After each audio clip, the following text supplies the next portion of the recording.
আসসালামু আলাইকুম, সবাই কেমন আছেন? আশা করি সবাই ভালো আছেন। আজকে নতুন একটি সমস্যা নিয়ে আসলাম। বলেছিলাম বলারে বিষ না দিলে কী ক্ষতি হয়, সেটা আজকে আমরা দেখলাম। আমাদের অন্য সাইডে বিষ দেওয়া হয়েছিল, কিন্তু এই সাইডে আমরা বিষটা দেইনি। এর কারণে আমাদের লটকর অর্ধেকই মনে করেন কানা করে ফেলেছে বল্লায়, আর সব লটকরে পচে যাচ্ছে। দেখেন খেয়ে কি অবস্থা। বিষটা না দেওয়ার কারণে লটকল অর্ধেকই পচে যাচ্ছে। লচকা লটকল পচে যাচ্ছে লচকার ভিতর থেকে।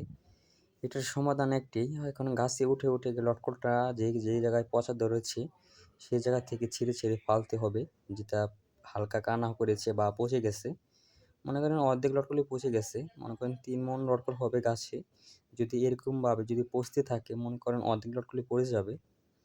আর দেখুন খেয়ে কি অবস্থা, লস্কার ভিতরে পচে একদম একাকার অবস্থা। আর এই বলদার বিষটা যদি না দেওয়া হয়, এমনই হয় পুরা বাগের সিস্টেম। কি একটি অবস্থা দেখতেই পাচ্ছেন।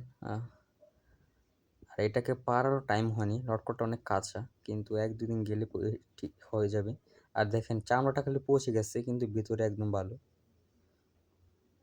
একদম সাদা ভিতরে। এইভাবে বলাটা যখন কানা করে, এখন চামড়াটা উঠে কানা করে দিলেই লটকনটা উপর দিয়ে পচে যায়, আর এটা কোনো কামে আসে না। আর এখানে একটা উপায়, আগা থেকে পাতা পুরা লটকন লচকাটা নাড়িয়ে নাড়িয়ে পচাটি নিচে ফেলতে হবে, আর কোনো উপায় নেই। আর এখন বিষ দিলে কোনো কাম হবে না, যা করার কাম করে ফেলেছে।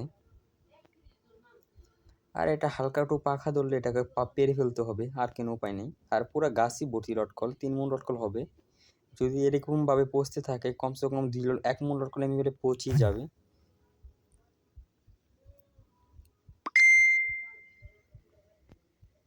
কি অবস্থা দেখেন, লটকলটা আকার শুকিয়ে গেছে।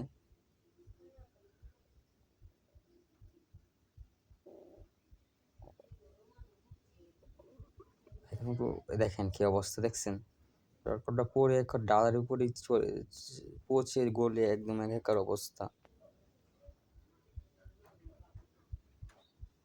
এই দেখেন কি অবস্থা। এবার এরকমভাবে যদি পচতে থাকে, কি একটা উপায় হবে।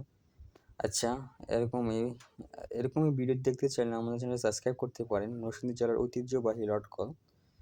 যদি ভিডিও আরও পেতে চান, আমাদের চ্যানেলটা সাবস্ক্রাইব করে আমাদের সাথেই থাকুন।